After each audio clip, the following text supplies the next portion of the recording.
Okay, so we were talking a little bit about how we can reward our dogs. I practice what I like to call petting with a purpose, which means that instead of petting the dog for him jumping up on us or looking cute, we pet him for doing something that we want.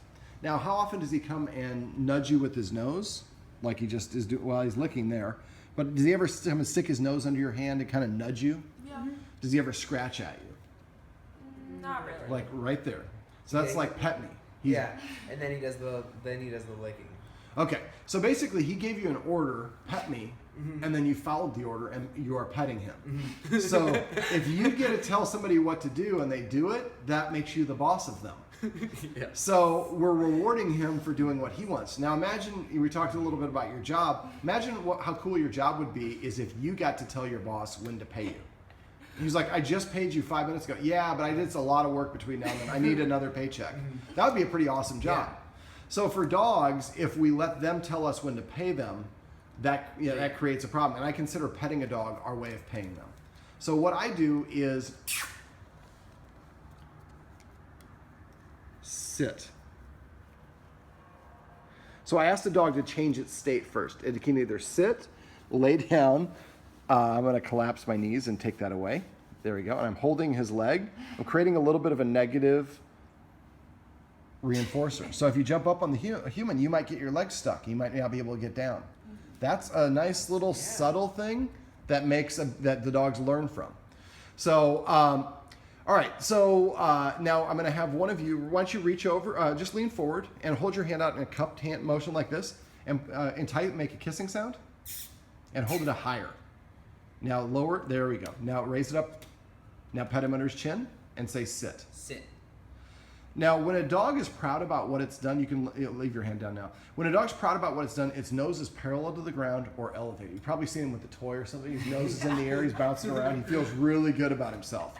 I want him to feel really good about himself for doing the things that I want. I call these desired behaviors. So right now he jumps up on you to get attention from you. Well, if that no longer results in getting attention or affection from you, but we tell him to sit or to lay down and he sits or lays down and immediately gets rewarded every time he does that, then instead of jumping up, he'll start coming and sitting down or laying down. Now, it's a hard habit to get into. You guys luckily haven't had him for very long, so you haven't had a chance to really make this a bad habit. So what I would suggest you do is come up with like a word that you use amongst each other, like paycheck or earn it or something like that. So if you hear the other one say, your partner say paycheck, you immediately stop petting and tell the dog to sit, and then you start petting and say the word sit or down or whatever it is. Now, there's another thing. He just laid down. Within 3 seconds, you can reach over and pet him and say the word for laying down. Does he have a command word for that? Lay. Okay. We'll talk about that off camera. I'm going to give you some other suggestions of words to use. But if he just comes and lays on his own, even though you didn't ask him to do it, if you reach over and pet him and say lay within 3 seconds of him laying down, after a while he starts to associate the action of laying down with getting the reward with hearing the sound of the word. I call this passive training. So anything that your dog does on his own, you can teach him to do on command by immediately rewarding him afterwards. So that's the second way of petting with a purpose. The first way is if the dog gives you an order, you give it a counter order, and you under no circumstances do you pet the dog when it gives you an order. But as soon as it complies, it gets rewarded. The other way is, like I said, as soon as the dog comes and sits down next to you, we reach over and pet it, or it lays down, we reach over and pet it and say the word lay. Otherwise, if we don't, then the dog's going to go back to what used to work, which is jumping up.